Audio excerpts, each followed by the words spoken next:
Bueno, buenos días, bienvenidos y bienvenidas a la tercera sesión del ciclo de webinars sobre almacenamiento con energías renovables. Hoy almacenamiento masivo, bombeo y CAES. Gracias a todos los participantes y sobre todo a los ponentes del día de hoy, Baldomero, Luis Ángel y Bernardo. La duración del webinar será de 1 hora y cuarto con 15 minutos para preguntas que se realizarán al final de la sesión a través del chat. El moderador del día de hoy será Ignacio Cruz, jefe de la Unidad de Energía Eólica del CEMAR. Cuando quieras, Ignacio, muchas gracias a todos. Sí, buenos días, muchas gracias, Miriam. Bueno, hoy en esta serie de jornadas sobre almacenamiento, hoy vamos a hablar sobre el almacenamiento masivo. Bueno, sabemos que la transición hacia la neutralidad climática supone una profunda transformación del sistema energético, que va a pasar a ser alimentado fundamentalmente por recursos naturales de carácter variable, normalmente estocástico, de las principales fuentes energéticas renovables. Hace necesario contar con distintas herramientas para gestionar, para dar flexibilidad al sistema eléctrico que permita despachar y gestionar ese tipo de energía. Una de las herramientas más importantes, como ya se ha visto, es el almacenamiento de energía. Existen múltiples tipos, se están viendo en estas jornadas. Hoy vamos a ver concretamente el almacenamiento más masivo, es decir, que en el Plan Nacional Integrado de Energía y Clima incluye el incremento de capacidad de almacenamiento para 2030 de 6 gigavatios de potencia mediante distintas tecnologías de almacenamiento. Dentro de estas tecnologías que se han utilizado o se han analizado los distintos modelos, una de ellas es el almacenamiento estacional mediante bombeo hidráulico, que es uno de los que vamos a ver aquí. Está previsto que de aquí al 2030 se pueda desarrollar 3,5 gigavatios de potencia instalada hidráulica, y decir que, bueno, que es una de las formas de almacenamiento más eficaces. No es baladí que en el mundo prácticamente el 99%, en torno al 99-98% del almacenamiento, y por hoy es prácticamente bombeo hidráulico, dada su capacidad. En España esto no es nuevo. España es un país con bastante experiencia y capacidad ya instalada de almacenamiento hidráulico, sobre todo en su día para la gestión de la energía nuclear por las noches, y que después, con el aumento de la demanda de energía eléctrica, pues quedó un poco en desuso, y ahora, pues con la energía renovable, las energías renovables variables, pues otra vez se ha vuelto a poner en boga y se presenta como una solución muy útil. España es el sexto país del mundo con mayor capacidad instalada, con 6 gigavatios ahora mismo, detrás de China, Japón, Estados Unidos, Italia y Alemania, y con una capacidad de almacenamiento del entorno de 3.200 gigavatios hora en forma hidráulica. Decir también que, bueno, en España, aquí vamos a ver, vamos a tener una visión muy interesante del almacenamiento por bombeo hidráulico, tanto en la versión convencional como en una versión utilizando el mar.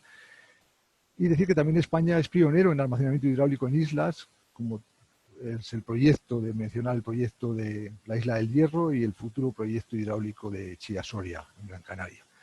Aquí vamos a hablar también de otro almacenamiento, digamos, clasificado dentro de la tecnología mecánica de almacenamiento, que es el almacenamiento por aire comprimido, CAES, y que, bueno, pues con una experiencia menor en el mundo, pero que también ha habido soluciones, sobre todo 2 instalaciones en el mundo, en Alemania y Estados Unidos, y que, bueno, puede ser también una opción muy interesante, dado el gran número de domos salinos o de posibilidades que hay en España para poder aprovechar para este tipo de almacenamientos. Por lo tanto, aquí vamos a tener también una solución muy interesante de CAES combinado con soluciones para mejorar la eficiencia térmica del sistema, que nos explicarán en la tercera ponencia, con lo cual tendremos una visión de soluciones de gran capacidad de almacenamiento muy interesante. Bueno, con esto pues yo ya paso a presentar a los ponentes. El primer ponente que vamos a tener es Baldomero Navalón. Va a hablar sobre almacenamiento hidráulico centrales reversibles. Baldomero Navalón es ingeniero de caminos, canales y puertos por la Universidad Politécnica de Madrid. Es máster en Dirección General de Empresas por el IES y Global Leadership Program de la Universidad de Lausanne. Actualmente es asesor del sector energético, miembro del Consejo de Administración de Neoeléctrica y vocal del Comité de Agua, Energía y Cambio Climático del Colegio de Ingenieros de Caminos, Canales y Puertos. Desarrolló su carrera durante 29 años en Iberdrola, siendo director de Generación Hidráulica, consejero delegado de Iberdrola Generación, director de Renovables para España, Portugal, México y Brasil. Y finalmente director corporativo global de Recursos Humanos y Servicios Generales. Bueno, Baldomero, bienvenido y vamos a ver si funciona todo bien. Muchas gracias, Ignacio. Y bueno, lo primero agradecer a toda CIEMAT por esta oportunidad y bueno, voy a compartir la pantalla para empezar. Vale, entiendo que se ve bien, ¿no? Sí. Vale, bueno, pues yo voy a, como ha dicho Ignacio, voy a introducir lo que es almacenamiento hidráulico de energías reversibles.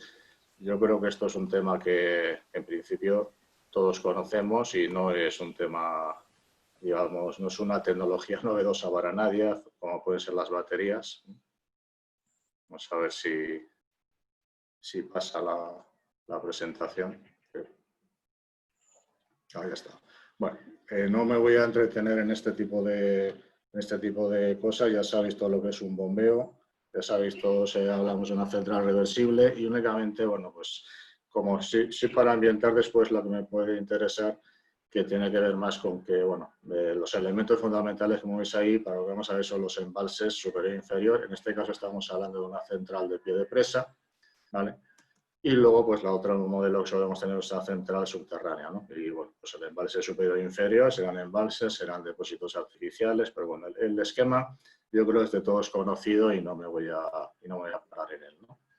Sí es importante porque distinguir entre bombeos puros y bombeos mixtos, lo que llaman closed loop y open loop, porque de cara a lo que nos viene en el mundo de un sistema eléctrico renovable, sí que es muy importante contar, yo creo, fundamentalmente con bombeos. Los bombeos puros, como sabéis, son aquellos en los cuales pues, se ha creado un depósito normalmente superior, artificial, lo cual el funcionamiento del bombeo no depende del régimen natural del río y, por lo tanto, una vez que se llena, es totalmente independiente de su funcionamiento, ¿no? Yo subo y bajo este agua.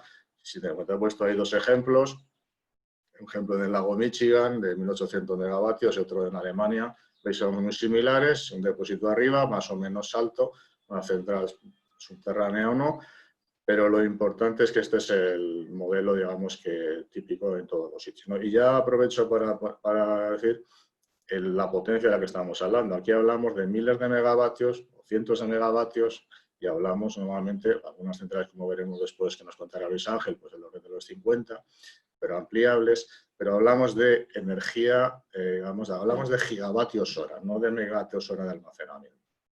En cuanto a un bombeo mixto, pues lo que tenemos es la hidrodeis. He puesto dos imágenes, una es Torrejón Tajo-Tietar, donde se aprovecha el desnivel entre el río Tajo y el río Tietar, que son 20 metros, o entre el Tajo y Tajo, que son 40, pero también modelos como China, donde estamos hablando de dos embalses, donde el circuito hidráulico ya hablamos de kilómetros de distancia entre unos y otros, ¿vale? Bueno, y desde el punto de vista de maquinaria, estamos siempre acostumbrados a centrales binarias, donde tenemos en el eje un alternador y una turbina bomba que giran en un sentido o en otro para producir o consumir energía, pero también ya tenemos modelos de ternarios en los cuales la turbina y la bomba son elementos diferenciados, aunque siempre están todos acoplados al mismo eje. Pero lo realmente importante para mí es el tema de la velocidad de giro, puesto que estamos acostumbrados a una velocidad de giro fija, constante, nos da una potencia de bombeo constante. Si hablamos de máquinas como podemos ahora de 150 o 200 megavatios, pues eso es meterle a la red 200 megavatios de golpe, mientras que lo realmente interesante son las máquinas de velocidad variable, donde nos va a permitir ir regulando la potencia de mover desde 0 a 100 y adaptarnos muchísimo mejor a la curva de carga. El gran problema es que esta tecnología es bastante más cara. Bueno, la energía eléctrica no voy a parar aquí, todos conocéis lo que es esto, pero sí solo remarcar, estamos con un recurso renovable, una tecnología absolutamente madura, aquí no son esperables grandes economías, mejoras de precios ni de costes por economías de escala, con una inversión inicial elevadísima, con una transformación administrativa complejísima y con una inversión, o sea, un negocio fundamentalmente totalmente intensivo en capital. Y una cosa muy importante, es complejo técnicamente, pero no pero es absolutamente diverso, no permite la normalización. Cada central es distinta y únicamente los elementos, digamos, de eléctricos o de evacuación de energía admite de alguna manera alguna. Desde el punto de vista de tramitación administrativa no voy a entrar en todo este cuadro, pero sí que sepáis que aquí hablamos además de la administración de medio ambiente también y de agua, y por lo tanto lo que tenemos es, de alguna manera, tenemos una tramitación que nos va a llevar del orden de 5 o 6 años, en el mejor de los casos, para poder empezar nuestra central, una ejecución que nos va a tener otros 5 años y por lo tanto, desde el momento en que yo pongo el primer papel hasta que pongo el primer kilovatio hora o lo consumo, estamos hablando del orden de 10 o 12 años, con lo cual el mensaje es planificación a largo plazo. Ya estamos llegando tarde si pensamos que vamos a hacer centrales a corto plazo, ¿no? Desde el punto de vista de costes, fundamental, si tenemos que hacer una central de nueva construcción con embalses existentes o si tenemos que hacerla subterránea o de pie de presa, la longitud que tenga el circuito hidráulico, las condiciones de la topografía, geología y geotecnia donde estemos, la hidrología, si la red está, como en cualquier tecnología, cerca o lejos, y sobre todo las medidas compensatorias socioeconómicas que este tipo de centrales normalmente tienen que hacer en el entorno, ya sea por la inundación de zonas o ya sea por las expropiaciones, ¿no? Desde el punto de vista de estructura de costes, el 65% normalmente es de la obra civil, que es lo mollar, y estamos hablando de unas inversiones del orden de €500.000 megavatio hasta 2 millones de euros de megavatio aproximadamente, precisamente por la gran diversidad de, digamos, de estas centrales, ¿no? Os he puesto unos ejemplos aquí, reales, el Tâmega está en construcción, por Iberdrola en Portugal, Reisek en Austria también, o sea que estos son reales, mientras que los de Australia pues son proyectos que hay estudios, pero en el orden, como veis todos, de esos millones de euros por megavatio, que es lo que estamos hablando aquí, ¿no? ¿Qué nos podemos encontrar? Bueno, yo creo que el otro día Pilar González ya hablaba de esto, pero fundamentalmente los nuevos proyectos que hagamos serán greenfield, es decir, llegamos a un sitio y hacemos todo nuevo, los embalses, el circuito hidráulico, con sus órganos de protección, la central, las líneas, la subestación, muy importante aquí. Esto no es hacer una subestación normal y corriente, aquí tenemos que hacer un diseño de arranque, normalmente de lanzamiento de los grupos de bombeo de back to back, para evitar meter a la red, o consumir automáticamente la red 200 megavatios o 100 megavatios, con lo que eso provoca de inestabilidad en la red, ¿no? Pero bueno, estamos hablando en lo mejor de los casos de 10 años y, como veis, hay entre 1 y 2 millones de euros megavatio. Si fuera capaz de aprovechar embalses existentes, que es lo realmente importante, aprovechar infraestructuras existentes y construir nuevamente solamente el depósito superior, pues estaríamos hablando pues, de orden de 8 a 10 años, si veis ahí hasta 1,3 millones de euros megavatio. Esta construcción es más sencilla, tiene menor impacto, pero exige vaciar parcialmente el embalse existente para hacer la toma y, por lo tanto, eso normalmente tiene sus implicaciones ambientales, pero también sus implicaciones económicas importantes de pérdida de producción de energía.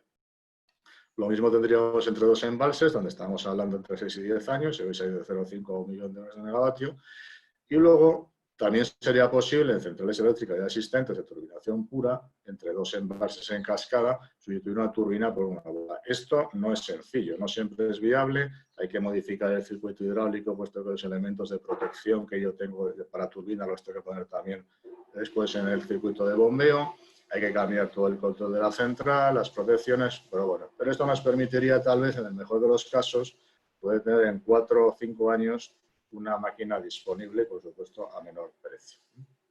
Bien. El PNIEC no me voy a parar, todos conocemos lo que es el PNIEC, ya lo ha dicho Ignacio, pero el PNIEC sí que apuesta por los 3 gigavatios que decíamos de 3,5 de bombeo, y como veis las pide todo en bombeo puro, o sea que ya el PNIEC está diciendo que es mucho mejor tener un bombeo puro y no depender de la estacionalidad y del régimen natural del río, e irnos realmente a un elemento o uno que está absolutamente y plenamente dedicado a una función que es la de almacenamiento de energía. A nivel mundial, pues como energía eléctrica, veis ahí, tenemos más de 1.300 gigavatios en el mundo, con unas horas de funcionamiento medias de 3.300 horas. En España veis menos horas, porque son ríos mucho más torrenciales. Y importante, solamente se instalan unos 15 gigavatios de energía. Esto es energía hidroeléctrica. Si hablamos de bombeo, en el mundo tenemos 158 gigavatios de bombeo, que es 94% de la capacidad de almacenamiento, y 9.000 en términos de energía, gigavatios hora. Ese 96% de energía almacenada, el año pasado era, o sea, en el año 2018, estos son números de diciembre del 19, en diciembre del 18 era 99%, lo cual quiere decir que hay otras tecnologías que ya van ganando peso y van entrando, las baterías o las que sean, ¿no? Otras criogénicas o las que sean, que van ganando un poquito de peso. Como bien decía Ignacio, pues tenemos China, Japón y Estados Unidos como los mayores posibles centrales de bombeo, y en Europa, pues Italia, Alemania, España, Francia y Austria fundamentalmente, ¿no? Aquí tenéis lo que decía Ignacio sobre España. Aquí son los 6 gigavatios que estábamos hablando. Importante que veamos que funcionan del orden, un bombeo puro de 600 horas en turbinación, hoy en día de 850 horas en consumo. Claro, lo que bombea lo tiene que turbinar, evidentemente. ¿Y por qué solamente estas horas? Pues en principio, pues porque son los diferenciales de precio que el mercado le permite arbitrar entre punta y valle o los servicios complementarios. Eso veremos que tiene que cambiar de cara a futuro, ¿no? Evidentemente, una central de bombeo mixto pues tiene menos horas de funcionamiento, puesto que tiene que destinar una parte de esas horas a turbinar la aportación natural que viene del río, ¿no? Importante lo que en la parte de abajo, la potencia instalada el año pasado en bombeo en todo el mundo fueron 340 megavatios. El eje del año 18 fueron 1.900 megavatios. O sea, eso en todo el mundo se ha instalado eso, y estamos diciendo aquí que queremos instalar el orden de 3,5 en 10 años, ¿no? Bueno, ¿dónde hay almacenamiento en el mundo? Bueno, pues ahí tenéis los 158 gigavatios. Los circulitos son donde están las centrales, y el tamaño, pues lo veis aquí, de alguna manera la capacidad instalada, y estamos del orden de centrales que son de 50 a 500 megavatios, 1.000 megavatios, ¿no? Pues fundamentalmente Europa, la costa este y oeste de Estados Unidos, y China y Japón, ¿no? Lo que hemos visto antes. Y en términos de energía, pues los 9.000 gigavatios hora, pues veis más o menos, evidentemente están donde hay, pero ahí veis, cuanto más grande es el círculo, más grande es la energía que este aprovechamiento puede almacenar. Y estamos hablando de decenas a cientos de gigavatios hora en estos aprovechamientos, ¿vale? Si ¿qué se ha construido pues, en el mundo? Pues en cada década, y ahí lo tenéis digamos, en medias diarias, pues están entrando unos 25 a 30 gigavatios anuales en el mundo, de los cuales 2 o 3 han sido por bombeo, ¿no? Esto lo digo para poner en contexto qué es lo que se está haciendo en el mundo y qué es lo que queremos hacer nosotros. En el mundo se están construyendo todo lo que veis ahí, fundamentalmente 3.000 megavatios en Europa, el TAMEGA en Portugal de Iberdrola, más lo que está haciendo en Suiza, Austria y Francia, en Israel una central, en India una central de 1.000 megavatios, en Indonesia 1.000, y China, que está haciendo 33.000 megavatios en estos momentos de bombeo, de los cuales está cogiendo centrales muy estándar de 1.000, 1.200, 1.400 y hasta 2.400 megavatios. Y lo que está planificado y anunciado son otros 40 gigavatios adicionales. Ahí ya vemos Estados Unidos, ahí ya vemos algo de más en Europa. En España no aparece nada, pero porque es que estos son los datos de la International Hydropower Association, y son datos ya ciertos de centrales que ya son ciertas. En España no hay ninguna central que sea cierta porque no se dan las condiciones.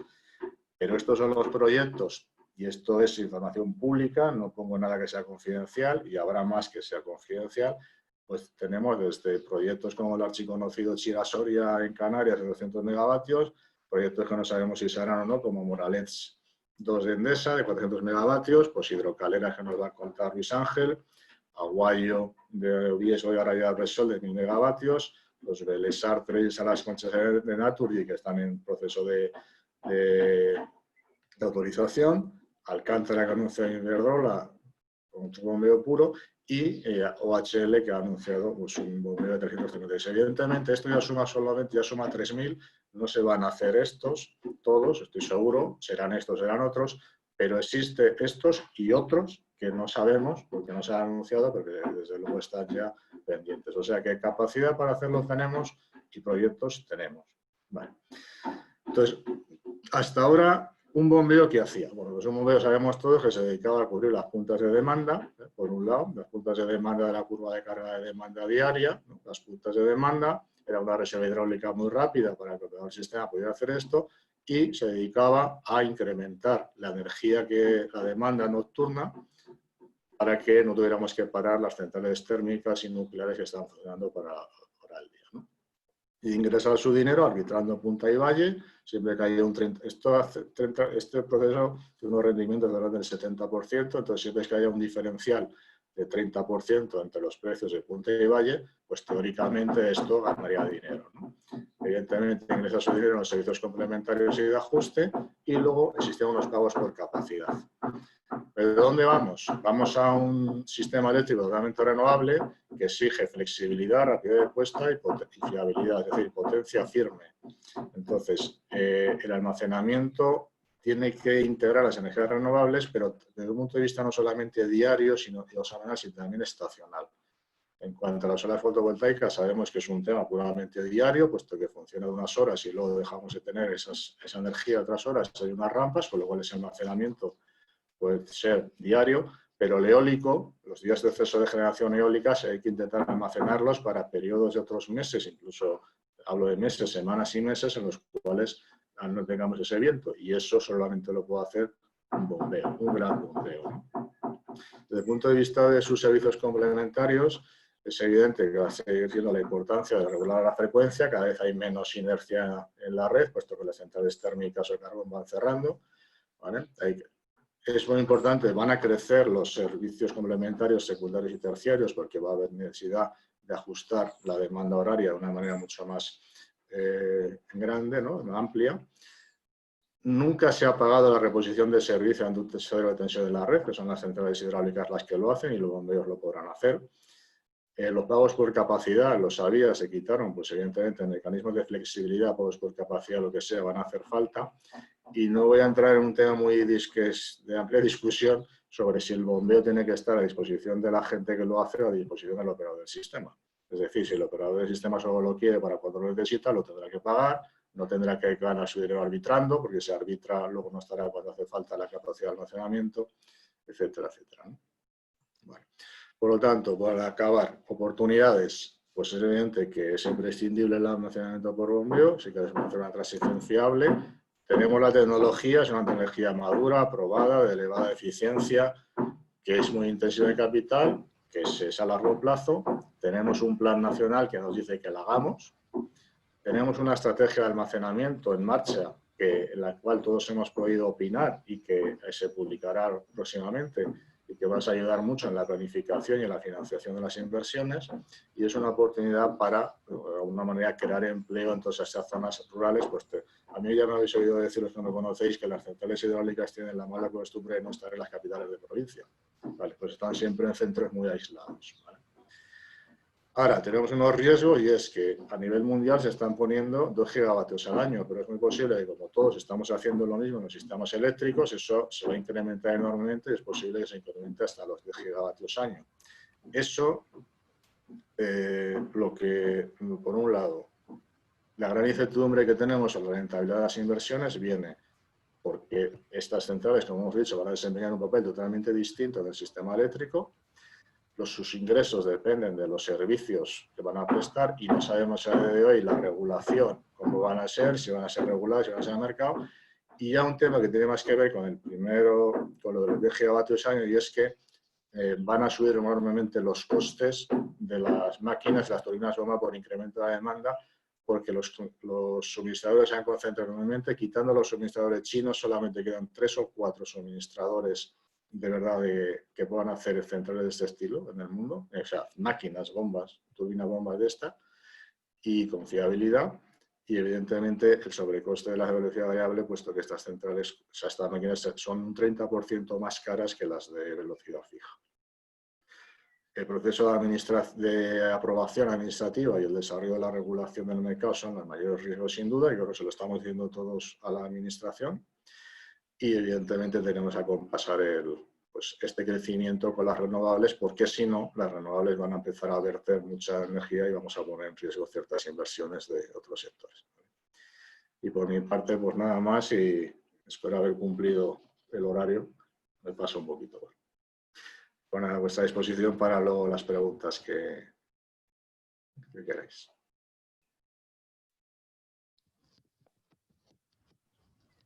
Ignacio, no se te oye. Perdón. Muchas gracias, Baldomero. Excelente presentación. Has tocado rápidamente, has sintetizado todos los puntos más importantes, tanto en regulación como a nivel tecnológico, o las barreras que puede haber en ese desarrollo que hay que hacer en un tiempo casi récord para este tipo de tecnología. Bueno, vamos ahora a pasar a la segunda sesión. La segunda presentación va a ser hecha por Luis Ángel Fernández Rodríguez. Nos va a hablar sobre una central hidroeléctrica reversible, pero que en este caso uno de los depósitos va a ser el mar. Una aplicación interesante, pionera. Luis Ángel Fernández Rodríguez es ingeniero de caminos, canales y puertos por la Universidad de Cantabria, máster en Dirección General de Empresa por el IES Business School y Project Management Professional acreditado por el Project Management Institute. Ha desarrollado gran parte de su carrera profesional dentro del sector de la construcción de las empresas Dragados y OHL, desempeñando funciones de gerente para el área norte de España, y ha participado como consultor externo en diversos del Banco Mundial y del Banco Interamericano de Desarrollo. Actualmente, Luis Ángel es responsable del desarrollo de negocio de la empresa Highview Power, empresa especializada en el almacenamiento de energía a gran escala, y es vicedecano del Colegio de Ingenieros de Caminos, Canales y Puertos de Cantabria. Como ya hemos dicho, en la jornada de hoy, bueno, participa como socio y fundador de la empresa Hidrocaleras, que tiene como objeto el desarrollo de proyectos de centrales hidroeléctricas reversibles con agua de mar. Bueno, Luis Ángel, pues bienvenido y el suelo es tuyo. Como se... Bien, muchas gracias, Ignacio. Gracias por tu presentación y voy a ir compartiendo ya la presentación.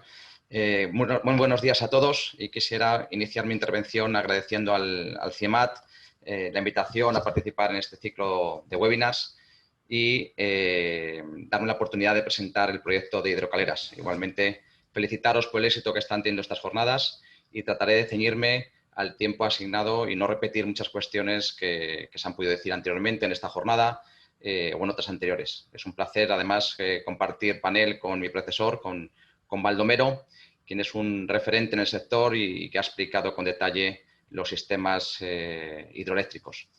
En mi caso, quiero presentar un proyecto novedoso de almacenamiento de energía, una central hidroeléctrica reversible con agua marina, con una potencia instalada de 50 megavatios en Cantabria, en un emplazamiento que ha sido aceptado por las administraciones locales y regionales, que pone en valor un lugar altamente degradado y que ha sido declarado de interés regional por el Gobierno de Cantabria. Hace unos años, un grupo de amigos con diferentes formaciones y especialidades relacionadas con el sector energético, la construcción, el urbanismo, medio ambiente o el sector financiero, planteamos un proyecto de acumulación por bombeo, en aquel momento, hoy ya almacenamiento de energía, teniendo como ejemplo un proyecto que se desarrolló en Japón, concretamente en la isla de Okinawa, donde se construyó una central hidroeléctrica reversible con agua de mar de 30 megavatios de potencia. Realizamos un mapeado de la costa española e identificamos varios lugares que podrían servir para una instalación de estas características. Y comenzamos la tramitación de un proyecto de 50 megavatios en Cantabria, concretamente en Casturdiales, utilizando para ello una antigua mina de mineral de hierro que había dejado de explotarse hace más de 40 años y que muestra pues, una situación actualmente altamente degradada. Se trata, por tanto, de una experiencia piloto que demostrará una innovadora solución de almacenamiento y producción de energía renovable en cualquier momento requerido. Se basa fundamentalmente en la disponibilidad y utilización de una fuente inagotable, como es el agua del mar, desarrollando para ello materiales y componentes aptos para su empleo y durabilidad. Este desafío, además, podrá generar una oportunidad de posicionar a las empresas involucradas como líderes en el conocimiento y utilización de esta tecnología. Esta instalación tiene un salto bruto de 250 metros y unos 1.200 metros en horizontal entre la central y la balsa, con canalizaciones, todas ellas enterradas y sin impacto visual. En esta diapositiva podemos ver o mostrar el esquema general de la instalación, con un perfil longitudinal, con la planta donde se ubica, lo que es la antigua mina de mineral de hierro que está en desuso y la zona o el área de captación. Y aquí, si me lo permiten, hay un breve vídeo que vamos a intentar reproducir porque a veces algunas imágenes sirven para clarificar más la instalación. Aquí tenéis la obra de toma con la ubicación de la central. Más adelante iría esa tubería forzada subiendo por esa ladera de aproximadamente, como decía antes, 1.200 metros y 250 metros de altura, donde podemos encontrar ese antiguo vaso con uso minero para el mineral de hierro, que se estuvo explotando durante 100 años y, como digo, hace más de 40 dejó de tener utilidad y está en una zona, pues, como digo, alta, pero altamente degradada. Desde ahí es donde se pretende hacer el embalse, la acumulación del agua, y estos son fundamentalmente el esquema de la instalación con la obra de toma, como decíamos, la central, las conducciones y el depósito superior. Se trata además de un bombeo puro, como decía antes, y sin dependencia de la gestión hídrica que comentaba antes Baldomero, donde cada vez más existen bueno, pues factores o restricciones como son la lluvia, los caudales ecológicos o restricciones asociadas a comunidades de regantes y, por tanto, en nuestro caso no disponemos de esas restricciones, ¿no? En cuanto al estado actual del proyecto, este goza de un consenso unánime institucional en la tramitación. Es un bien que consideramos que es escaso y muy deseado para ese tipo de instalaciones. Y así tenemos, por ejemplo, pues la concesión de la toma de agua marina otorgada por la demarcación de costas, el acuerdo favorable de la Junta Vecinal de Mioño para utilizar los terrenos de la antigua mina, un informe también favorable del Ayuntamiento de Casturdiales adoptado por unanimidad. El proyecto ha sido declarado de interés singular regional por el Gobierno de Cantabria. Igualmente, la sociedad pública, la empresa pública Sodercan, declaró el interés público y económico de este proyecto y el carácter estratégico para el desarrollo regional sostenible, ¿no? Algunos datos técnicos del proyecto: un periodo de construcción que se estima en 2 años, una potencia de turbinado de 50 megavatios, potencia que se puede escalar, dado que la potencia la marca el volumen útil que dispongamos del embalse, y este volumen es muy superior a estos 50 megavatios, por lo tanto, es posible que este proyecto pueda escalar hasta los 150 megavatios. Inicialmente nace, como digo, como un proyecto innovador de I+D en 50 megavatios, pero podría escalar.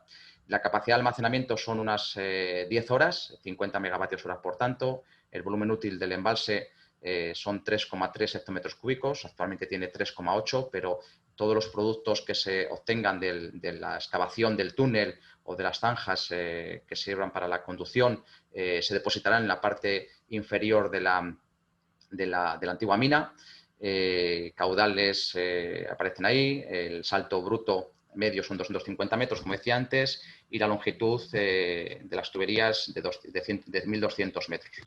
Como decía anteriormente, es un proyecto que es escalable, se puede ampliar y, como es lógico, pues se puede replicar en otros emplazamientos. Por otra parte, se trata de un sistema de almacenamiento competitivo frente a otros sistemas, en particular, como ejemplo, con los electroquímicos, con un levelized cost of storage o of energy prácticamente de la mitad. Y aunque la curva de precios es plana, y se espera que un alto porcentaje de las horas con precios por debajo de 10 horas sean cada vez 10 euros por megavatio hora, sea cada vez mayor, en este caso según esta gráfica que tenemos de Poiri, de la ingeniería. En mi opinión, los sistemas mecánicos, los hidroeléctricos, el aire líquido o el aire comprimido, además de almacenar energía aprovechando los vertidos y los excedentes de fuentes renovables para producir energía en un momento requerido, principalmente las rampas, son situaciones en las que la demanda supera la generación renovable. Sus principales funciones no son solamente el almacenamiento, sino la prestación de servicios a la red para garantizar la seguridad y la calidad de suministro eléctrico, y eso tiene que ver con la potencia reactiva y la inercia. Y por el momento, solo los sistemas mecánicos pueden prestar estos servicios, ¿no? Como decía Santiago Marín en la primera jornada de este ciclo de webinars, además de la capacidad de almacenamiento, existe un amplio rango de servicios que serán demandados por la red, en particular la inercia, la potencia reactiva, la potencia de cortocircuito o la regulación de frecuencia, y muchos de ellos solo podrán ser prestados por los sistemas mecánicos, dado que la red es analógica, y todo ello gracias a las masas rodantes que disponen estos sistemas de almacenamiento, ¿no? Quizás en el futuro la electrónica de potencia permita a otros sistemas de almacenamiento que puedan proporcionar de estos servicios esenciales para la red, pero por el momento esto solamente es posible con los sistemas mecánicos, ¿no? Muchos de ellos. Hidrocaleras, como decíamos, es un proyecto singular, innovador, obviamente alineado con el PNIEC y el proyecto de ley de cambio climático y transición energética. No voy a entrar en sus ambiciosos objetivos que antes y en otras jornadas se han debatido, porque bueno, es un tema que es conocido, ¿no? Únicamente quisiera resaltar el eslogan del PNIEC, ¿no? Un plan de hoy para el mañana. Y únicamente hacer una reflexión o resaltar en ese eslogan sobre el mañana, porque cada vez ese mañana está más cerca en el horizonte temporal, y esos datos que comentaba antes Baldomero ya para el 2025 pues son muy tempranos, ¿no? Por tanto, para llegar a tiempo con los proyectos de almacenamiento debería ser una realidad el que se comiencen a construir rápidamente, ¿no? Para abordar las cuestiones relacionadas con la investigación y el desarrollo de soluciones de retos del proyecto, fundamentalmente los que tienen que ver con la selección de los materiales que están en contacto con agua de mar, los análisis químicos, biológicos relativos al uso de agua de mar, el tema de la geología, geotecnia, el estudio de las obras de toma de aguas abajo, la conexión a la red o la estabilidad de la red. Sé que ha creado un consorcio público-privado en el que está formado por las empresas Cobra, líder en el diseño y construcción de operación y proyectos industriales, particularmente en infraestructuras hidroeléctricas, Estudio Hidráulica Ambiental de Cantabria, que está especializado en la investigación y el desarrollo de ecosistemas acuáticos, la Universidad de Cantabria, a través de su laboratorio de Ciencia e Ingeniería de los Materiales, la Sociedad RINA con el Centro Sviluppo de Materiali, que es un centro italiano especializado en la tecnología de los materiales, con experiencia en la protección contra la corrosión y la conservación medioambiental. El Centro Tecnológico de Componentes es un centro tecnológico de I+D+I, experto en materiales y recubrimientos para evitar la corrosión marina y el biofoiling. La compañía Poiri, compañía finlandesa especializada en ingeniería hidráulica, evaluación del impacto del cambio climático y la gestión ambiental. Así también como Indar, del grupo Ingeteam, quien diseña, fabrica y suministra maquinaria electromecánica, electrónica y generadores para la energía hidroeléctrica y convertidores. Highview Power, empresa especializada en almacenamiento de energía de larga duración, con experiencia en controles e integración de las plantas en la red.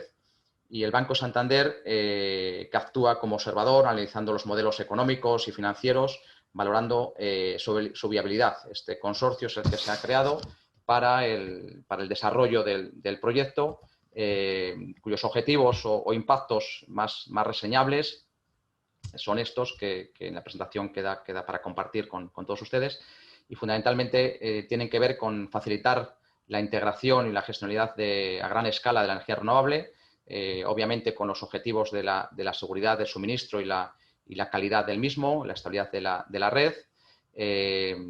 Como innovadora solución de almacenamiento, está basada en la disponibilidad y utilización de una fuente inagotable e incondicional, como es el agua del mar, y como decía antes, alejándonos de la gestión hídrica o de las posibles problemáticas que pueda presentar el agua para su utilización.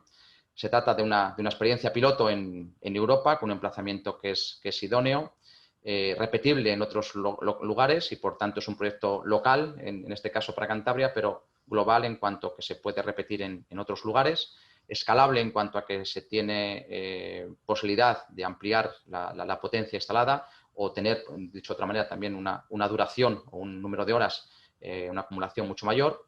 Se trata de una recuperación de una zona altamente degradada y, por tanto, una mejora ambiental de la zona sin impactos negativos, que además puede favorecer ese equilibrio territorial e inversión en diferentes zonas. Por cierto, con un porcentaje elevadísimo de la recuperación de cualquier inversión que se hace. Es decir, cada euro que se deposita en este tipo de proyectos, en un porcentaje muy elevado, queda en la zona o en el país o como muy lejos en Europa, ¿no? Sin tener que irse a otros países de Asia o etcétera con otras tecnologías.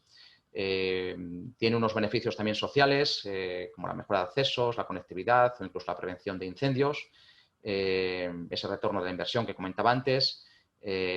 Implica además una relación directa con la cadena de valor en la economía regional y en la creación de nuevos puestos de trabajo y ese amplio consenso institucional del que hacía mención al principio al considerarse este proyecto como un proyecto singular, disruptivo y del carácter estratégico para el desarrollo regional, ¿no?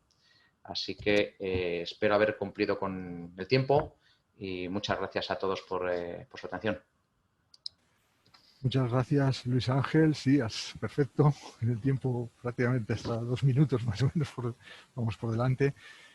Excelente presentación de este proyecto singular y muy interesante. Bueno, ahora vamos ya a la tercera presentación. Recuerdo que por el chat podéis preguntar cuanto antes para ordenar un poco el debate que haya en la parte final del workshop, del webinario. La tercera presentación, bueno, cambiamos un poco de tecnología, nos van a hablar ahora sobre almacenamiento también de energía, pero también masivo, pero mediante almacenamiento en aire comprimido. Aquí el carrier cambia de agua a aire y nos lo va a presentar Bernardo Llamas. Bernardo Llamas es profesor de la Escuela Técnica Superior de Ingenieros de Minas de la Universidad Politécnica de Madrid, con más de 15 años de experiencia en el sector privado y siempre dedicado a la investigación. Dispone de más de 20 artículos y 12 libros científicos con índices de transferencia de tecnología al sector productivo, 5 patentes en explotación. Su experiencia en almacenamiento de energía parte del estudio de almacenes geológicos de CO2, con 12 años de experiencia. Actualmente coopera y es investigador principal de un proyecto Retos Colaboración sobre aprovechamiento de huecos mineros como almacenes de aire comprimido, el Smart Mine Energy, y también coordina la iniciativa COST para generar los nuevos enfoques sostenibles que relacionan energía y subsuelo. Bernardo, está ya la presentación. Bueno, pues adelante. Muchas gracias, Ignacio. Lo primero que quiero es agradecer al CIEMAT por darnos la oportunidad de exponer nuestros trabajos de investigación. Siempre es bueno, y en este caso agradezco el compartir el espacio con los anteriores ponentes. La verdad es que ha sido muy ilustrador y han hecho una exposición, cada uno de ellos espectacular. Yo voy a intentar cubrir las expectativas, pero bueno, agradezco, os reitero el agradecimiento al CIEMAT por poder estar aquí. Yo he estado escuchando la exposición, estamos hablando de almacenar agua, nos hemos ido acercando hasta un entorno minero, como hablaba el anterior ponente, y bueno, pues yo lo que voy a hablar es sobre el almacenamiento de energía a través de almacenamiento de aire comprimido utilizando huecos mineros, y haré una aproximación, si me funciona la presentación, haré una aproximación a también la utilización de huecos mineros con este fin. Este va a ser el índice de mi presentación, pero he aprovechado a ilustraros a todos vosotros con esta gráfica que estamos monitorizando desde la Escuela de Minas. Habitualmente cada año, cada 2 años he cogido la primera que he encontrado para ilustraros la diferencia que hay entre los precios máximos y mínimos intradiarios, y esto supone una media de más del 50% de diferencia entre el precio máximo y el precio mínimo. Lo tendríamos aquí en esta gráfica para que podáis comprobar, bueno, pues que aproximadamente la diferencia de precio entre el precio máximo y el precio mínimo ronda el 50% del coste. Con esta diferencia surge el interés de hacer un almacenamiento de energía con el fin de aplanar la curva y poder aprovechar los vertidos de red que puedan ocasionarse principalmente en el tramo entre las 0 y las 6 de la mañana.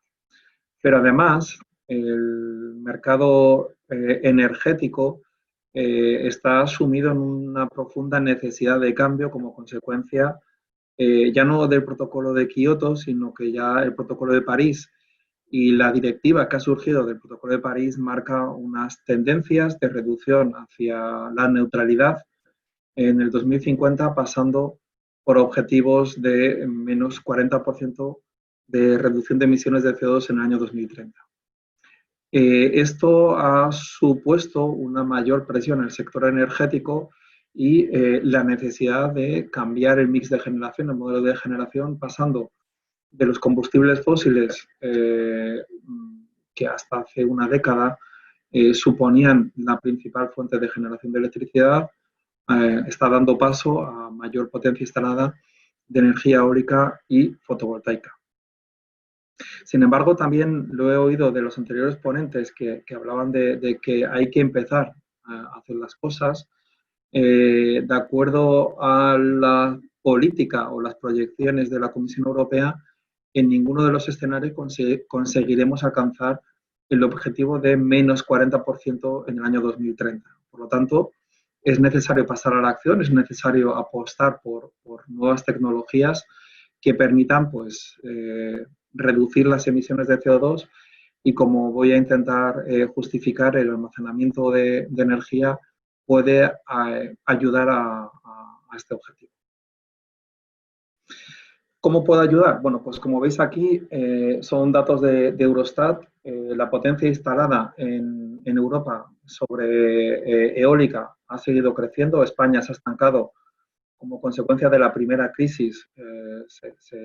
Se dejó de instalar potencia instalada y, bueno, pues veis que cada vez es más importante el consumo de energía, los gigavatios hora generados por fuentes eólicas.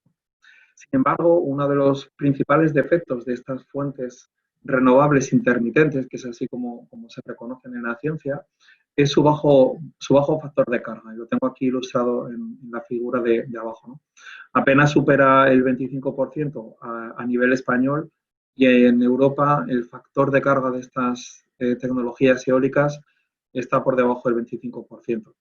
Esto supone números gordos que de las 8.700 horas de operación efectivas, vertiendo o utilizando la energía o consumiendo la energía generada con esta fuente, estaríamos en el orden de las 1.800, 2.000 horas al año.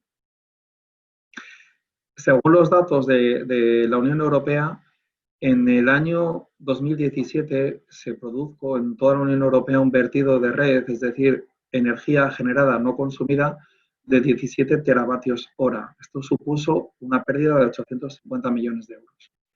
Y es ahí donde surgen las oportunidades de desarrollar tecnología y desarrollar un mercado, como he estado escuchando en los anteriores ponentes, muy incipiente, y que cada uno estamos dando una visión para sustentar la necesidad de seguir adelante con este tema. Bueno, simplemente el siguiente dato es una proyección que en el año 2030 se prevé que solamente en España se viertan a la red 13,8 teravatios hora.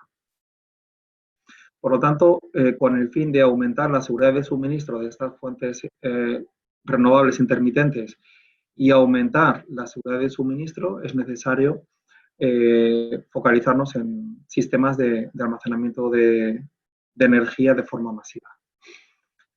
¿Cuáles hay?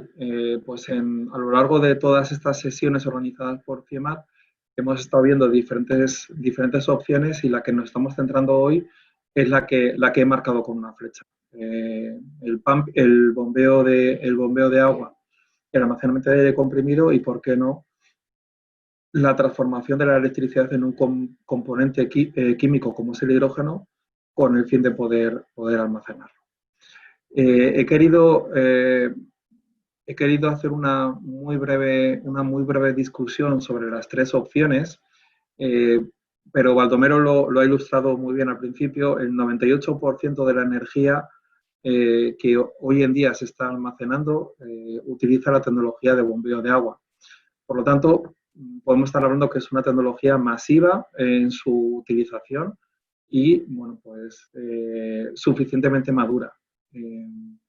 Las otras opciones que se están considerando es la parte de almacenamiento de hidrógeno, utilizar la electricidad para hacer la hidrólisis del agua y después quemarlo en una pila de combustible.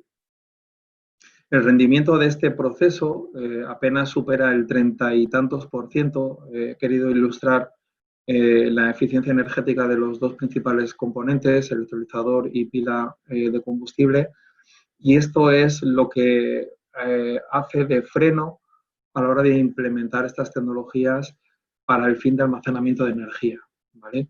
Los números que os mostré al principio sobre la diferencia de precio entre precio máximo y precio mínimo no permiten sustentar económicamente esta tecnología desde el punto de vista económico, digamos así. La de bombeo de agua, pues habéis escuchado dos presentaciones súper interesantes sobre la temática. Bueno, pues insisto, es muy madura y claramente apoyada por el Plan Nacional Integrado de Energía y Clima y por lo tanto, bueno, pues con muchas oportunidades de seguir adelante, ¿no? De lo que voy a hablar yo es del almacenamiento de aire comprimido en el subsuelo. Es una de las tecnologías prometedoras donde hay mucha línea de investigación y el concepto lo estáis viendo aquí. Bueno, pues, de estas fuentes intermitentes, aprovechar los vertidos de red para transformar la electricidad en un almacenamiento físico, almacenar aire comprimido y en el momento de demanda, pues recuperar esta energía que se turbinaría para producir la electricidad.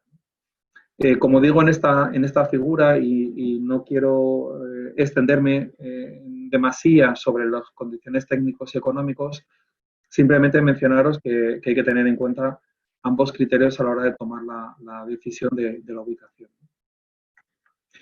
Descartando, porque no hay almacenamientos en forma de hidrógeno, descartando esta tecnología, el estudio que hemos llevado a cabo nosotros para discernir entre el bombeo de agua y el almacenamiento de aire comprimido, bueno, pues arroja valores muy positivos en cuanto a costes de inversión, aproximadamente, según las fuentes científicas, de la mitad del coste con respecto al bombeo de agua, pero la diferencia está en este punto, ¿no? La eficiencia que estáis viendo en pantalla es la que se consideraría con un CAES adiabático, es decir, aprovechando la energía térmica generada en el proceso de compresión, pero el principal cuello de botella de la tecnología CAES está en que si no se aprovecha la energía térmica, la eficiencia global, la eficiencia energética global del sistema estaría en el torno del 50%. Si lo comparamos con el bombeo de agua, que como ha mencionado Baldomero, está en el torno del 70%, pues estamos 20 puntos por debajo de lo que se podría esperar para poder ser competitivos. Pero para esto, me detengo en las opciones para poder reducir los costes de inversión. Bueno, pues se puede considerar los huecos mineros abandonados, que es el proyecto al que mencionaré y que ha mencionado Ignacio, y mencionaré en las últimas diapositivas un poquito sobre él, y la opción de utilizar o cavidades horadadas generadas por el ser humano o acuíferos salinos profundos con el fin de bueno, pues generar una bolsa de aire comprimido. Las principales condiciones de almacenamiento están definidas por la profundidad. Tanto más profundo, más presión tenemos de capacidad y más volumen de almacenamiento podemos hacer. Por lo tanto, la profundidad a la que utilizaremos o que construyamos nuestra caverna, pues nos dará más o menos opciones de almacenar.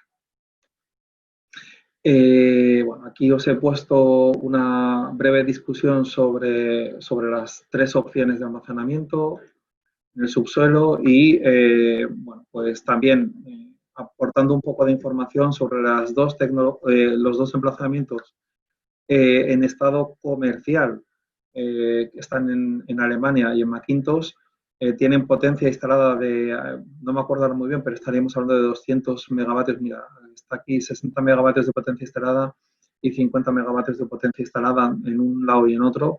La eficiencia, como veis, estaría en el orden de... No lo estáis viendo.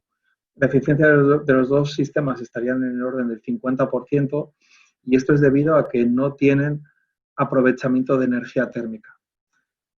Para conseguir este aprovechamiento de energía térmica, se ha acuñado el término de KS adiabático, donde utilizo una infografía de RWE del proyecto ADEL, donde el proceso de compresión genera aproximadamente de la energía consumida eléctrica, el 50% es transformada en energía térmica. Y esta energía, bueno, pues se considera que sea almacenada de alguna forma, y la energía mecánica almacenada en el subsuelo. En el momento de recuperar esa energía, la energía térmica calentaría el aire que es necesario para el proceso de expansión en una turbina, evitar las congelaciones. Este sistema que veis se ha aprobado en un proyecto europeo, el proyecto ADEL, pero no ha sido escalado a una escala representativa. Es un modelo que alega, científicamente se alega que tiene eficiencias en el torno del 70%, pero no se ha llegado a avanzar hacia un piloto o una escala más cercana al mercado. Lo que nosotros estamos aprovechando es una hibridación de tecnologías para conseguir aumentar la eficiencia energética del conjunto del sistema, y lo explico muy brevemente. La hibridación de la tecnología CAES con la tecnología de digestión anaerobia en superficie permite, según los cálculos y los modelos que hemos generado, una eficiencia superior al 70%, puesto que la energía térmica generada en el proceso de compresión es consumida para calefactar estos digestores, ¿no? Los digestores para generar el biogás, que sería la forma de almacenamiento químico que nosotros consideramos para hibridar el aire comprimido con la tecnología de digestión anaerobia. Bueno, pues necesitan calefactarse en temperaturas de aproximadamente de 35 grados centígrados, y esa temperatura sería suministrada por este proceso de compresión. Insisto, la gestión eficiente, la gestión, como decimos nosotros, gestión inteligente de la energía térmica, no su almacenamiento, permite mejorar la eficiencia del sistema de digestión anaerobia, y el conjunto completo ofrece una eficiencia energética del 89%, del 80 y tantos por ciento, 81 creo que hemos publicado. Para sustentar aún más las posibilidades que tiene esta tecnología de hibridación de tecnologías, hemos hecho un estudio en la cuenca vasco-cantábrica apoyándonos en los domos aflorantes. Los domos aflorantes son formaciones geológicas formadas principalmente por anhidritas, por sales, que son muy flexibles y que permiten cierta plasticidad a la hora de aumentar la presión, ¿no? No se van a fracturar, por lo tanto, son idóneas para almacenar aire comprimido. El hecho de que sean aflorantes sustenta el estudio de poder desarrollar CAES ad hoc a medida de las necesidades que tiene un parque eólico o una región con sus parques eólicos, ¿no? Podemos construir una cavidad a 700 metros de profundidad, profundidad convencional para un CAES, o podemos jugar con profundidades de entre 300 y 500 metros de profundidad, que permitiría un menor almacenamiento, pero también reduciría los CAPES, los costes de inversión. Y la segunda derivada, o la derivada que vamos a probar en los próximos 24 meses, es la construcción o la utilización de una galería en una mina en la provincia de León con el fin de aislarla y bueno, pues probar ciclos de compresión y descompresión para validar que el sistema de aislamiento funciona de forma correcta. Como os he dicho, el proyecto se hará un piloto en la provincia de León. Nosotros hemos identificado las minas de carbón y las galerías que tendrían facilidad de acceso. Y bueno, el proyecto se llama Smart Minergy, está con dos líneas principales de trabajo, la parte de subsuelo y la parte de superficie. Y bueno, pues estos serían los socios que están al frente, digamos, de este proyecto. Y Ignacio, no sé si me he extendido más, ruego me disculpéis. Simplemente, bueno, pues reiterar mi agradecimiento. Creo que en este momento, más que nunca, necesitamos apostar por proyectos que nos hagan más competitivos. Y bueno, pues este o el presentado anteriormente o el presentado por Baldomero, la verdad es que ofrecen oportunidades para mejorar la competitividad de nuestro sistema. Muchas gracias. Muchas gracias, Bernardo. Excelente presentación. Bueno, vamos a pasar a las preguntas. Simplemente, bueno, matizar o, bueno, indicar que este tipo de proyectos que se han comentado en este webinar, bueno, todos tienen un punto común, sobre todo que son para poder desarrollarlos tiene que haber una especial orografía frente a la solución hidrógeno, que digamos que es una solución también que se puede dar masiva con otros costes, otras eficiencias, pero en emplazamientos en donde la orografía prioritaria, sobre todo en emplazamientos donde la orografía no lo permita. Aquí hay que tener orografía, España la tiene. Y una cosa interesante es que dentro de la transición justa, que bueno, pues este tipo de proyectos puede ser muy importante porque puede permitir valorizar zonas degradadas o áreas tanto a nivel de terrenos, como hemos visto, minas antiguas, zonas, sobre todo explotaciones mineras o explotaciones energéticas previas que ahora están en desuso y que se pueden utilizar con este tipo de sistemas y que se puede generar trabajo, se puede generar empleo facilitando esa transición justa. Con lo cual, pues creo que ahí hay un punto muy de interés por parte de esta tecnología, ambas tecnologías. Pasamos a las preguntas. Vamos a ver. Sí.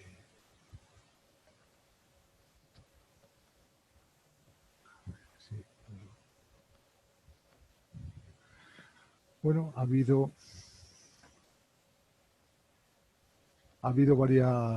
varias preguntas, a ver si las logro.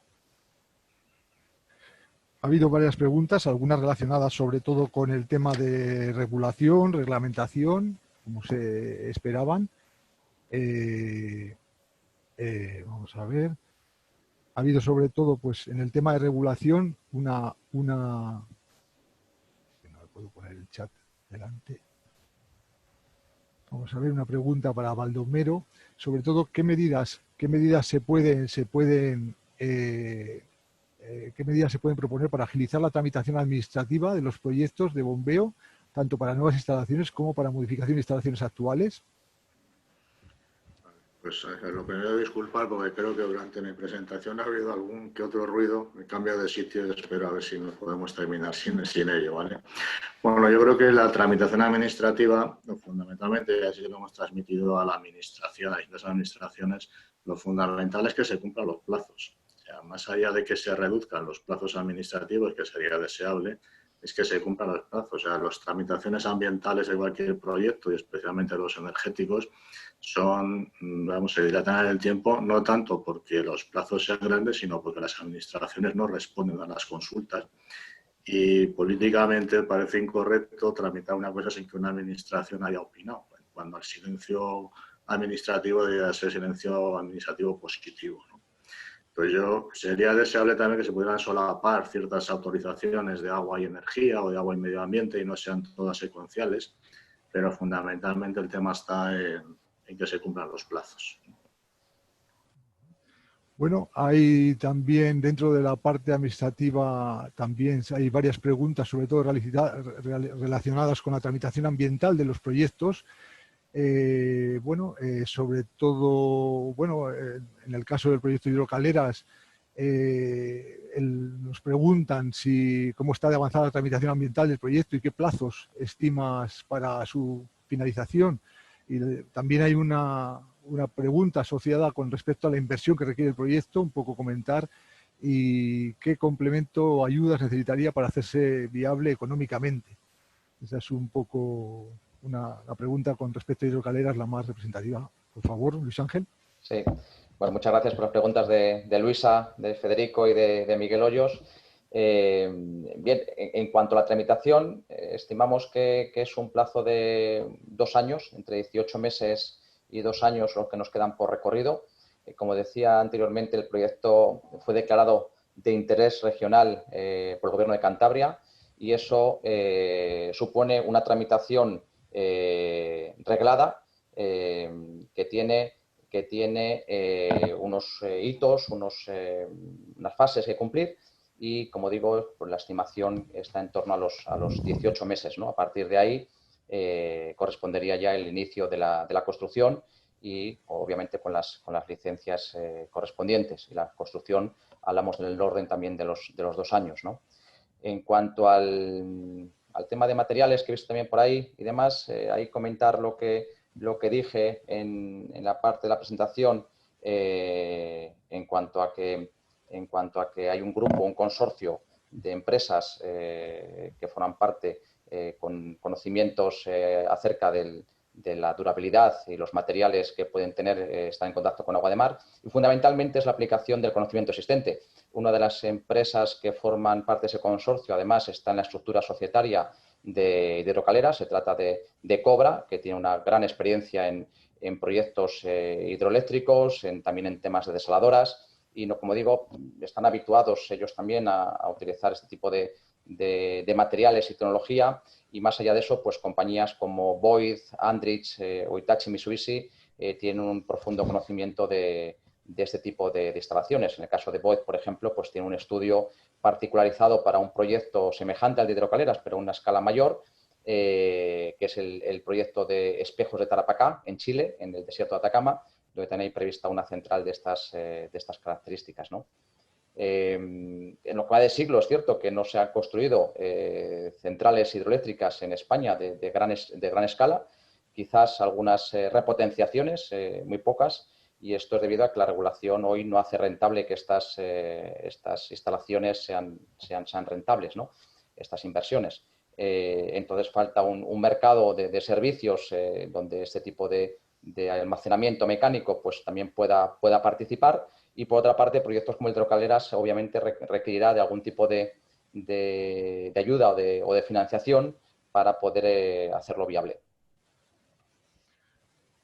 Muchas gracias, Luis Ángel. Bueno, desde el punto de vista tecnológico hay más, aparte de la pregunta de cómo afecta la corrosión o cómo puede afectar, que más o menos lo ha respondido, hay también una pregunta muy interesante, se ha hecho, que es relacionada con la operación de las turbinas a velocidad variable, si hay tecnología disponible y qué capacidad tendría España en entrar en la cadena de suministro de esa tecnología de operación en velocidad variable en las centrales hidráulicas en general y en particular en estas.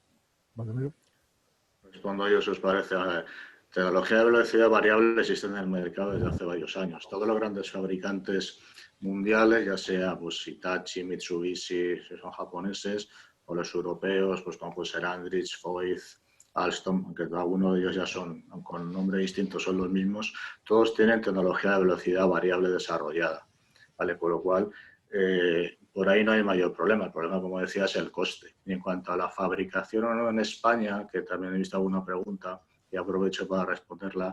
En España, bueno, Luis Ángel nos ha dado un ejemplo de alguna empresa que fabrica generadores y turbinas en España. Es un tema también de, más que la fabricación, es el diseño. O sea, el diseño al final te exige una tecnología y unos modelos reducidos para probar todas estas máquinas que luego funcionen bien, que no se hacen en España, pero la fabricación en sí se podría hacer. O sea, un rodete en España se podría fabricar. También es verdad que los aceros de alta resistencia vienen de donde vienen, de las acerías alemanas, pero aquí también los podríamos hacer. Pero es un problema de que las grandes empresas multinacionales decidan dónde hacen sus centros de producción y de fabricación, más de que tengamos o no la capacidad de hacerlo. Muchas gracias. Muchas gracias, Baldomero, por la respuesta, muy interesante.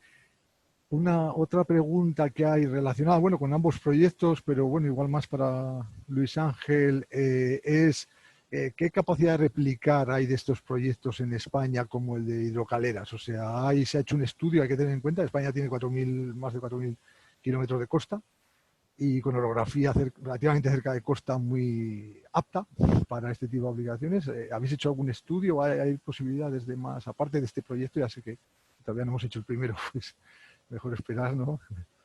Sí, te agradezco, Ignacio. Efectivamente, hay muchos más emplazamientos. Nosotros, como decía en la presentación, hicimos un mapeado de la costa de la península, identificamos varios lugares, en Galicia, alguno más, incluso donde también se inició una tramitación de un proyecto semejante, en la costa también de Andalucía. Hay sitios donde se pueden replicar ese tipo de proyectos, donde tiene una altura entre la costa y el embalse o la posible oquedad que puede surgir naturalmente o de forma artificial hecha anteriormente, como es el caso de esta antigua mina, donde se puede repetir. Y si no tengo mala información, el propio gobierno de Marruecos ha encargado también un mapeado de la costa para identificar este tipo de posibilidades, ¿no? Este tipo de instalaciones que se puedan crear. Y como decía, pues en Hawái, en Australia, en Chile, ya hay también proyectos que están estudiando este tipo de tecnología. Muy bien, muchas gracias, Luis Ángel. Bueno, una pregunta para Bernardo relativamente relacionada con... hay una cierta sinergia entre el sistema de aire comprimido, que puede ser aire o, bueno, incluso podría ser igual otro tipo de gas.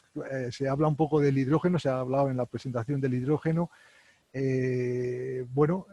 ¿Cómo ves el hecho de poder utilizar esta tecnología para, bueno, este conocimiento para almacenar hidrógeno y también aprovechar ese ciclo frente a la opción que se pone por aquí por las preguntas de utilizar la gran red de gas que hay, que en el fondo es un almacenamiento distribuido tremendo que está por ahí ya instalado? Ignacio, fantástico. La verdad es que el hecho de tener el chat e ir viendo las preguntas me da pie a poder contestar varias a la vez, ¿no?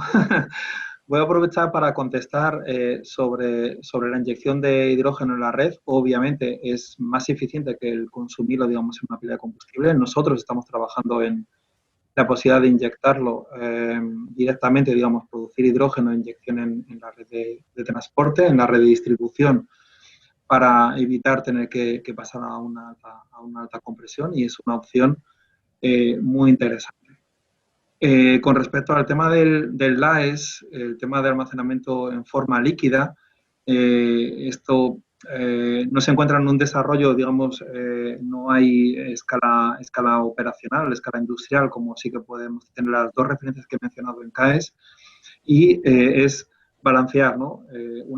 Una infraestructura en superficie basada en grandes depósitos para almacenar el aire en forma, para almacenar la energía en forma de fluido líquido, o lo que nosotros estamos considerando que es el tema de aire comprimido en cavidades o infraestructuras obsoletas. Con respecto al proyecto Retos Colaboración de la convocatoria 2019, el objetivo que estamos persiguiendo es alcanzar un desarrollo en un TRL, estaríamos hablando de TRL 5 o 6.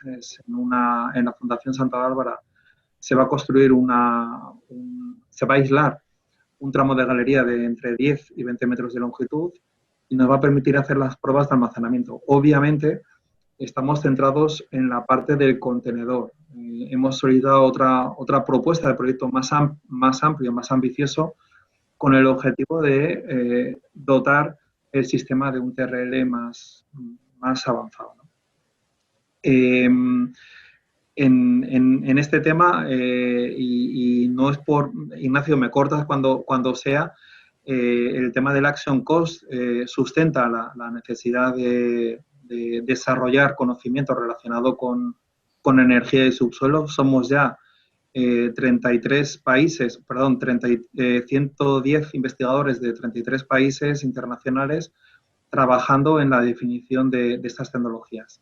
Entre ellas, Ignacio, se encuentra el almacenamiento de hidrógeno. Al igual que estamos hablando de producir hidrógeno como consecuencia del excedente de la electricidad y o lo que estamos haciendo nosotros, inyectarlo en la red o consumirlo en vehículos, también se está considerando las opciones de un almacenamiento en subsuelo de hidrógeno. No hay emplazamiento, no hay escala comercial, pero sí que hay un vivo interés a nivel europeo de desarrollar la definición de lo que sería un almacenamiento de hidrógeno que, curiosamente, utiliza las mismas estructuras que utilizaría lo que yo he mencionado anteriormente, el CAES, acuíferos salinos en forma de yacimientos depletados o domos salinos, ¿no?